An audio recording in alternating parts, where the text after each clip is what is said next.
ನಮಸ್ತೆ ಎಜಿ ನ್ಯೂಸ್ಗೆ ಸ್ವಾಗತ.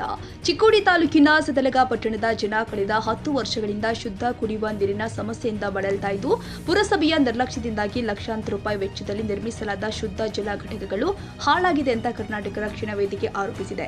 ಸುಮಾರು 40,000 ಜನಸಂಖ್ಯೆ ಹೊಂದಿರುವ ಸದಲಗ ಪಟ್ಟಣದ ಉತ್ತರ ಭಾಗದಲ್ಲಿ ದೂದಗಂಗಾ ನದಿ ಹರಿತಾ ಇದ್ರೂ ಕೂಡ ಪಟ್ಟಣದ ನಿವಾಸಿಗಳಿಗೆ ಶುದ್ಧ ಕುಡಿಯುವ ನೀರು ಸಮರ್ಪಕವಾಗಿ ದೊರೆತಾ ಇಲ್ಲ. 2014ರಲ್ಲಿ ಪುರಸಭೆ ವ್ಯಾಪ್ತಿಯಲ್ಲಿ ಸುಮಾರು ಅರ್ಧ ಕೋಟಿ ರೂಪಾಯಿ ವೆಚ್ಚದಲ್ಲಿ 14 ಶುದ್ಧ ಜಲ ಘಟಕಗಳನ್ನು ಸ್ಥಾಪಿಸಲಾಗಿತ್ತು. ಆದರೆ ಸಮರ್ಪಕ ನಿರ್ವಹಣೆಯ ಕೊರತೆಯಿಂದಾಗಿ ಅವುಗಳಲ್ಲಿ ಕೇವಲ ಕುಂದ ಶಾಲೆ ಸಮೀಪದ ಹಾಗೂ ಬನಶಂಕರಿ ದೇವಿ ದೇವಸ್ಥಾನದ ಬಳಿಯ 2 ಘಟಕಗಳು ಮಾತ್ರ ಕಾರ್ಯನಿರ್ವಹಿಸ್ತಾ ಇದೆ. ಉಳಿದ 12 ಘಟಕಗಳು ತುಕ್ಕು ಹಿಡಿದು ಹಾಳಾಗಿದ್ದು, ಹಲವು ಘಟಕಗಳ ಬಾಗಿಲು, ಕಿಟಕಿಗಳು ಹಾಗೂ ಇತರೆ ಉಪಕರಣಗಳು ಹಾನಿಗೊಳಗಾಗಿದೆ. ಕೆಲವು ಘಟಕಗಳಲ್ಲಿ ಇದ್ದಂತಹ ಯಂತ್ರೋಪಕರಣಗಳನ್ನು ಕಳ್ಳರು ಕಳವು ಮಾಡಿರುವುದಾಗಿ ಸ್ಥಳೀಯರು ಆರೋಪಿಸಿದ್ದಾರೆ. ಪರಿಣಾಮವಾಗಿ ಸಾರ್ವಜನಿಕರಿಗೆ ಶುದ್ಧ ಕುಡಿಯುವ ನೀರು ಪೂರೈಸುವ ಉದ್ದೇಶದಿಂದ ಆರಂಭಿಸಲಾದ ಯೋಜನೆ ಸಂಪೂರ್ಣವಾಗಿ ವಿಫಲವಾಗಿದೆ. ಈ ಕುರಿತು ಕರ್ನಾಟಕ ರಕ್ಷಣಾ ವೇದಿಕೆ ಉಪಾಧ್ಯಕ್ಷ ವೈಭವ್ ಪಾಟೀಲ್ ಹಾಗೂ ಪ್ರಧಾನ ಕಾರ್ಯದರ್ಶಿ ಅಭಿಷೇಕ್ ನಾಂತ್ರೆ ಮಾತನಾಡಿ, ಶುದ್ಧ ಜಲ ಘಟಕಗಳನ್ನು ತಕ್ಷಣ ದುರಸ್ತಿಗೊಳಿಸಿ ಸಾರ್ವಜನಿಕರ ಬಳಕೆಗೆ ಕೊಡಬೇಕು. ಇಲ್ಲವಾದಲ್ಲಿ ಕರ್ನಾಟಕ ರಕ್ಷಣಾ ವೇದಿಕೆ ಹಾಗೂ ಸಮಸ್ತ ಗ್ರಾಮಸ್ಥರ ನೇತೃತ್ವದಲ್ಲಿ ಉಗ್ರ ಹೋರಾಟ ಹಮ್ಮಿಕೊಳ್ಳಲಾಗುತ್ತೆ ಅಂತ ಪುರಸಭೆ ಅಧಿಕಾರಿಗಳಿಗೆ ಎಚ್ಚರಿಕೆ ಕೊಟ್ಟಿದ್ದಾರೆ. ಎಲ್ಲರಿಗೂ ನಮಸ್ಕಾರ.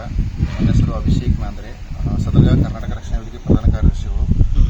ಮೊನ್ನೆ ನಾವು ಸದಲಗ ಕರ್ನಾಟಕ ರಕ್ಷಣಾ ವೇದಿಕೆಯ ಅಧ್ಯಕ್ಷರು, ಉಪಾಧ್ಯಕ್ಷರು ಹಾಗೂ ಕಾರ್ಯದರ್ಶಿಗಳೆಲ್ಲ ಸೇರಿ ನಮ್ಮ ಊರಿನಲ್ಲಿ ಸುಮಾರು ವರ್ಷಗಳ ಹಿಂದೆ ಕುಡಿಯುವ ಶುದ್ಧ ಘಟಕವನ್ನು ಸ್ಥಾಪನೆ ಮಾಡಿರುತ್ತದೆ. ನಾವು ಅದನ್ನ ಪರಿಶೀಲನೆ ಮಾಡಬೇಕಂತ ಹೋಗಿದ್ವಿ. ಸುಮಾರು 14 ಕುಡಿಯುವ ನೀರು ಶುದ್ಧ ಘಟಕಗಳು ಸ್ಥಾಪನೆ ಮಾಡಿದ್ದಾರೆ. ಅದರಲ್ಲಿ ಕೇವಲ 2ರಿಂದ 3 ಮಾತ್ರ ಚಾಲ್ತಿಯಲ್ಲಿದ್ದಾವೆ. ಅವು ಕೂಡ ಸರಿಯಾಗಿ ನಡೆಸ್ತಿಲ್ಲ. ಯಾಕೆ, ಏನು ಸಮಸ್ಯೆ ಅಂತ ಇನ್ನೂವರೆಗೂ ಗೊತ್ತಿಲ್ಲ. ಯಾಕೆ ಅಂತ ಇನ್ನೂವರೆಗೂ ಯಾರು ರಿಪೋರ್ಟ್ ಮಾಡಿಲ್ಲ. ಅಧಿಕಾರಿಗಳು ಬಂದು ಇಲ್ಲಿ ನೋಡುವುದಿಲ್ಲ.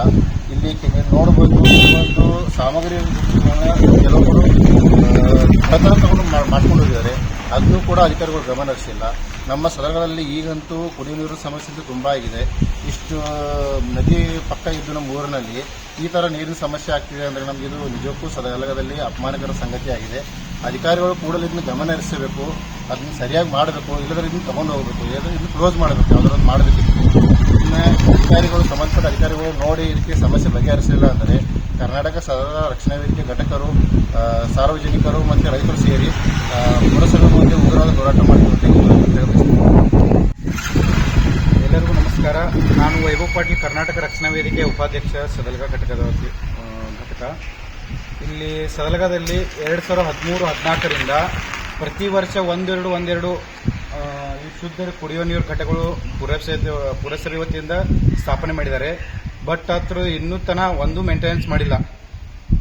ಬರೀ ಬಿಲ್ ಹಾಕಿ ಇದು ಬಿಲ್ ಪಾಸ್ ಮಾಡ್ಕೊತಾ ಇದ್ದಾರೆ ಅಷ್ಟೇ.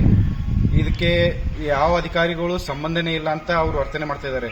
ಜನರೀಗ ಇಲ್ಲಿ ಲೋಕಲಲ್ಲಿ ಬಂದು ನಾವು ಕೇಳಿದ್ವಿ, ಇವು ಪ್ರತಿಯೊಂದು ಏನೇ ಹೇಳ್ತಾ ಇದ್ದಾರೆ, ಯಾವುದೂ ಚಾಲೂನು ಮಾಡ್ತಾ ಇಲ್ಲ, ತಗೊಂಡು ಹೋಗಂದ್ರೆ ಇದು ಮಾಡ್ತಾ ಇಲ್ಲ.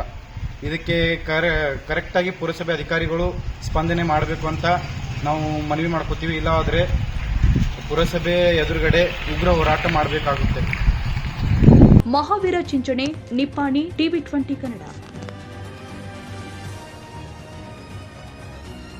ಕನ್ನಡಿಗರ ಮೆಚ್ಚಿನ ನಿಮ್ಮ TV20 ಕನ್ನಡ ವಾಹಿನಿ ಇದೀಗ ಟಿವಿಯಲ್ಲಿ ಲಭ್ಯ. ಕರ್ನಾಟಕ ಮತ್ತು ದೇಶ ವಿದೇಶದ 360 ಡಿಗ್ರಿ ಸುದ್ದಿ ವಿವರವನ್ನ ಪಡೆಯುವುದಕ್ಕೆ TV20 ವಾಹಿನಿಯನ್ನು ಲೈಕ್ ಮಾಡಿ, ವಿಡಿಯೋಗಳನ್ನು ಶೇರ್ ಮಾಡಿ, ಕಮೆಂಟ್ ಮಾಡಿ, ಸಬ್ಸ್ಕ್ರೈಬ್ ಮಾಡಿ. HCN ಕೇಬಲ್ 842 ನಂಬರ್ನಲ್ಲಿ ಹುಕ್ಕೇರಿ ತಾಲೂಕು ಹಾಗೂ ಸಂಕೇಶ್ವರದ ಸುತ್ತಮುತ್ತಲಿನ ಹಳ್ಳಿಗಳಲ್ಲಿ ಲಭ್ಯ. PCN ಕೇಬಲ್ 129 ನಂಬರ್ನಲ್ಲಿ ಹಾರುಗೆರೆ ಸುತ್ತಮುತ್ತಲಿನ ಹಳ್ಳಿಗಳಲ್ಲಿ ಲಭ್ಯ. ರಾಯಬಾಗ್ ಡಿಜಿಟಲ್ ಚಾನೆಲ್ ಕೇಬಲ್ 80ನೇ ನಂಬರ್ನಲ್ಲಿ ರಾಯಬಾಗ ತಾಲೂಕಿನ ಸುತ್ತಮುತ್ತಲಿನ ಹಳ್ಳಿಗಳಲ್ಲಿ ಲಭ್ಯ. UDCN ಕೇಬಲ್ ನೆಟ್ವರ್ಕ್ ಉಗಾರ ಸುತ್ತಮುತ್ತಲಿನ ಹಳ್ಳಿಗಳಲ್ಲಿ ನಿಮ್ಮ TV20 ಕನ್ನಡ ವಾಹಿನಿಯೂ ಲಭ್ಯ.